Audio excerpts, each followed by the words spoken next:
മുഖ്യമന്ത്രിയുടെ വാർത്താ സമ്മേളനം ഇന്ന് വൈകിട്ട് 6 മണിക്ക് വിളിച്ചിരിക്കുകയാണ്. നിർണായകമായ വാർത്താ സമ്മേളനമാണ്. മുഖ്യമന്ത്രിയുടെ പ്രതികരണം ഗവർണർക്കെതിരായ SFIയുടെ പ്രതിഷേധത്തിലും അതേ തുടർന്ന് ഗവർണർ നടത്തിയ നിർണായക നീക്കത്തിലൂടെ സംസ്ഥാന പോലീസിൽ നിന്ന് രാജ്ഭവന്റെയും ഗവർണറുടെയും സുരക്ഷ നിലവിൽ CRPFന് നൽകിയിരിക്കുകയാണ്. കേന്ദ്രസേന ഏറ്റെടുക്കുകയാണ്. സംസ്ഥാനത്തെ ഒരു വിധത്തിൽ പ്രതിരോധത്തിലാക്കുന്ന ഒരു തീരുമാനം കേന്ദ്ര സർക്കാരിന്റെ ഭാഗത്തിൽ ഗവർണറുടെ ആവശ്യപ്രകാരം ഉണ്ടായിരിക്കുമ്പോൾ സംസ്ഥാന സർക്കാരിന് മുഖ്യമന്ത്രിക്ക് എന്താണ് ഇക്കാര്യത്തിൽ പറയാനുള്ളത് എന്നുള്ളത് വളരെ പ്രധാനപ്പെട്ടതാണ്. റോഷിബാൽ, എപ്പോൾ 6 മണിക്ക് വാർത്താ സമ്മേളനം വിളിക്കുമ്പോൾ എന്തൊക്കെ കാര്യങ്ങളായിരിക്കും പ്രധാനമായും അഡ്രസ് ചെയ്യുക മുഖ്യമന്ത്രി?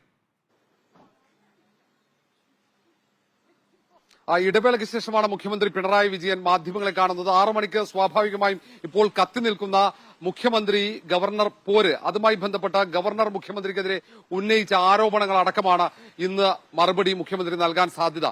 ഒന്നാമത്തെ കാര്യം, സംസ്ഥാനത്ത് സുരക്ഷ മുഴുവൻ തകർന്നിരിക്കുന്നു, സംസ്ഥാനത്തെ ഇപ്പോഴുള്ള സുരക്ഷാ സംവിധാനങ്ങൾ തകർന്നിരിക്കുന്നു എന്ന് ചൂണ്ടിക്കാട്ടുന്ന രീതിയിലുള്ള പരാതിയാണ് ആഭ്യന്തര മന്ത്രാലയത്തിന് ഗവർണർ നൽകിയത്. ആ പരാതിയുടെ അടിസ്ഥാനത്തിൽ തന്നെയാണ് ആഭ്യന്തര മന്ത്രാലയം CRPFന്റെ സുരക്ഷ ഗവർണർക്ക് രാജ്ഭവന് നൽകാനുള്ള തീരുമാനമെടുത്തത്. സംസ്ഥാനത്തിന്റെ ഭരണത്തലവൻ കൂടിയായ ഈ ഗവർണർക്ക് സംസ്ഥാനത്ത് സഞ്ചാര സ്വാതന്ത്ര്യമില്ല എന്നടക്കമുള്ള ഗുരുതരമായ ആരോപണങ്ങൾ ഉന്നയിക്കുമ്പോൾ സംസ്ഥാനത്തെ ക്രമസമാധാന നില ആകെ തകർന്നു എന്ന് വരുത്തി തീർക്കാനുള്ള ശ്രമം ഗവർണറുടെ ഭാഗത്ത് നടക്കുന്നു എന്ന് നേരത്തെ ഇടതുമുന്നണിയും ഒപ്പം മുഖ്യമന്ത്രി അടക്കം ഉന്നയിക്കുന്ന ആരോപണങ്ങൾ ശരിവെക്കുന്ന രീതിയിലേക്ക് കാര്യങ്ങൾ എത്തുന്നു. ഈ ഒരു സാഹചര്യത്തിൽ കൂടി ഗവർണർക്ക് മുഖ്യമന്ത്രി മറുപടി പറയാൻ സാധ്യതയുണ്ട്. ഏതൊക്കെ തരത്തിലായിരിക്കും മറുപടി പറയുക, എന്തൊക്കെ കാര്യങ്ങൾ പറയുക എന്നതാണ് ഉറ്റുനോക്കുന്നത്.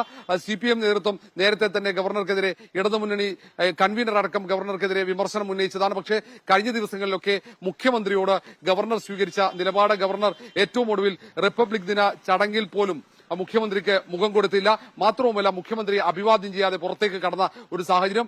മറ്റൊന്ന്, നേരത്തെ ഈ സത്യപ്രതിജ്ഞാ ചടങ്ങ് നടക്കുമ്പോൾ അവിടെയും സമാനമായ പ്രതികരണം ഗവർണർ മുഖ്യമന്ത്രിയോട് കാണിച്ചു.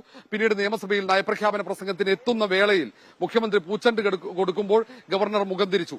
ഈ തരത്തിൽ ഗവർണർ മുഖ്യമന്ത്രിയും പോര് കടുക്കുന്ന സാഹചര്യം. അതിന്റെ ഏറ്റവും ഒടുവിൽ ഗവർണർ മുഖ്യമന്ത്രിയെ തമസ്കരിക്കുമ്പോൾ തിരിച്ച് നിസ്സഹകരണം എന്ന സന്ദേശം നൽകിക്കൊണ്ട് മുഖ്യമന്ത്രിയും മന്ത്രിമാരും ഇന്നലെ അറ്റ് ഹോം പരിപാടിയിൽ നിന്നും വിട്ടുനിൽക്കുന്നു, ബഹിഷ്കരിക്കുന്ന ഒരു സാഹചര്യം കൂടി. ഏതായാലും തർക്കം കൂടുതൽ രൂക്ഷമാകുന്ന ഒരു ഘട്ടത്തിലാണ് ഇന്ന് മുഖ്യമന്ത്രി വാർത്താ സമ്മേളനം നടത്തുന്നത്. സ്വാഭാവികമായും ഇന്ന് കത്തി നിൽക്കുന്ന വിവാദവും മറുപടി പറയേണ്ട വിഷയവും ഗവർണർ ഉന്നയിച്ച ആരോപണങ്ങളാണ്. പോലീസിന്റെ സംരക്ഷണയിലാണ് തനിക്കെതിരെ ആക്രമണത്തിന് SFI കോപ്പുകൂട്ടുന്നത് എന്ന ആരോപണമാണ് പ്രധാനമായും ഗവർണർ ആരിഫ് മുഹമ്മദ് ഖാൻ ഉന്നയിച്ചത്. SFI പ്രവർത്തകർ പ്രതിഷേധത്തിനെത്തുമ്പോൾ ഈ കാര്യങ്ങൾ നേരത്തെ പോലീസിനറിയാം. പക്ഷേ ഈ പ്രതിഷേധക്കാർക്ക് തന്നെ ആക്രമിക്കാനുള്ള സൗകര്യം പോലീസ് ഒരുക്കുന്നു, പോലീസിൽ തനിക്ക് വിശ്വാസമില്ല എന്ന് ആരോപണം ഗവർണർ ഉന്നയിച്ചു കഴിഞ്ഞു. സ്വാഭാവികമായും പോലീസിന്റെ ചുമതലയുള്ള മന്ത്രി, ആഭ്യന്തരമന്ത്രി എന്ന നിലയിൽ മുഖ്യമന്ത്രി ഈ ഗുരുതരമായ ആരോപണങ്ങൾക്ക്, ഭരണത്തലവൻ ഉയർത്തിവിട്ട ആരോപണങ്ങൾക്ക് മറുപടി പറയേണ്ടി വരും.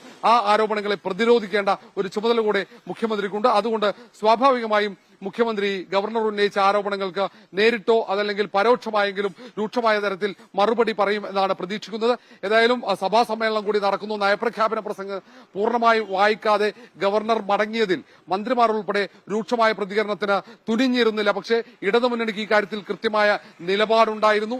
LDF കൺവീനർ ആ നിലപാട് പറഞ്ഞു. പക്ഷേ മന്ത്രി V ശിവൻകുട്ടി ഒരു പടി കടന്ന് എല്ലാ ദിവസവും ഗവർണർക്കെതിരെ അതിരൂക്ഷമായ വിമർശനം ഉയർത്തുന്ന ഒരു സാഹചര്യം കൂടിയുണ്ട്. ഒരുപക്ഷെ ഏറെ നാളായി ഗവർണർ സർക്കാർ പോരുണ്ട്. അത് മുഖ്യമന്ത്രിയും ഗവർണറും തമ്മിലുള്ള ഒരു നേർക്കുനേർ പോരിലേക്ക് കാര്യങ്ങൾ എത്തുമോ എന്നതാണ് വാർത്താ സമ്മേളനത്തിലൂടെ നമ്മൾ ഉറ്റുനോക്കുന്നത്. ഗവർണർക്കെതിരെ ഗവർണർ ഉന്നയിച്ചതുപോലെയുള്ള ആരോപണങ്ങളോ വിമർശനങ്ങളോ 6 മണിക്ക് നടക്കുന്ന വാർത്താ സമ്മേളനത്തിൽ മുഖ്യമന്ത്രി ഉന്നയിക്കുമോ എന്നതാണ് പ്രധാനമായും ഉറ്റുനോക്കുന്നത്. ഏതായാലും രണ്ടുപേരും വിട്ടുവീഴ്ചയ്ക്ക് തയ്യാറില്ലെന്ന് കഴിഞ്ഞ ദിവസം ഏറ്റവും ഒടുവിൽ കഴിഞ്ഞ റിപ്പബ്ലിക് ദിന പരേഡിന് മുഖ്യമന്ത്രിയും ഒപ്പം ഗവർണറും എത്തിയ വേദിയിൽ ആ ദൃശ്യങ്ങൾ തന്നെ സാക്ഷിയാണ്. രണ്ടുപേരും വിട്ടുവീഴ്ചയ്ക്ക് തയ്യാറല്ലെന്ന സന്ദേശമാണ് ഇരുവരും നൽകിയത്. അതിന് പിന്നാലെ അറ്റ് ഹോം പരിപാടിയിൽ നിന്ന് വിട്ടുനിൽക്കുമ്പോഴും നൽകുന്ന സന്ദേശം മറ്റൊന്നല്ല. അതുകൊണ്ട് തന്നെ ഒരു നിലവിലെ സാഹചര്യത്തിൽ ഈ പിണക്കം, ഗവർണറുടെ പിണക്കം തീർക്കാനുള്ള ഒരു മുൻകൈ ഒരു ഭാഗത്തുനിന്നുമില്ല. ഗവർണർ ഏതായാലും ഇന്ന് നടന്ന കൊല്ലത്തെ SFIയുടെ പ്രതിഷേധത്തെ തനിക്ക് നേരെയുള്ള ഒരു ഗൂണ്ട ആക്രമണം എന്ന നിലയിൽ തന്നെയാണ് ആരോപണം ഉന്നയിച്ചതും. അതുകൊണ്ട് തന്നെയാണ് ആ പ്രതിഷേധം നടന്ന സ്ഥലത്ത് റോഡിലിറങ്ങി അവിടെ കസേരയിൽ കുത്തിയിരുന്ന് ഒരു ഇതുവരെ നടക്കാത്ത ഒരു സാഹചര്യം ഉണ്ടാക്കുന്നു. അവിടെ SFI പ്രവർത്തകരെ പൂർണ്ണമായി അറസ്റ്റ് ചെയ്ത് FIR രജിസ്റ്റർ രജിസ്റ്റർ ചെയ്ത് കഴിഞ്ഞാൽ മാത്രമേ താൻ അവിടെ നിന്ന് പിരിഞ്ഞു പോവുകയുള്ളൂ എന്ന തരത്തിൽ ഒരു നിലപാട് സ്വീകരിക്കുകയും പിന്നീട് മുതിർന്ന പോലീസ് ഉദ്യോഗസ്ഥന്മാരെത്തി എഫ്ഐആറിന്റെ പകർപ്പ് ഗവർണർക്ക് കൈമാറി. അത് പരിശോധിച്ചപ്പോൾ മാത്രമാണ് ഗവർണർ അവിടെ നിന്നും പ്രതികരിച്ചുകൊണ്ട് മാധ്യമങ്ങളുടെ മുന്നിൽ സർക്കാരിനെതിരെ, SFIക്കെതിരെ, CPM നേതൃത്വത്തിനെതിരെ ഗുരുതരമായ ആരോപണങ്ങൾ ഉന്നയിച്ച് മടങ്ങുന്നത്. ഏതായാലും ഇങ്ങനെയുള്ള ഒരു പ്രത്യേക സാഹചര്യത്തിൽ പോലീസിനെതിരെ ഉയർന്ന ആരോപണങ്ങൾ, ഒപ്പം പോലീസിന് മാനക്കേടുണ്ടാക്കുന്ന തരത്തിൽ രാജ്ഭവന്റെ സുരക്ഷാ ചുമതല ഒരുപക്ഷെ ചരിത്രത്തിൽ ആദ്യമായിട്ടാകാം ഈ തരത്തിലൊരു സാഹചര്യം ഉയർന്നു വരുന്നത്. രാജ്ഭവൻ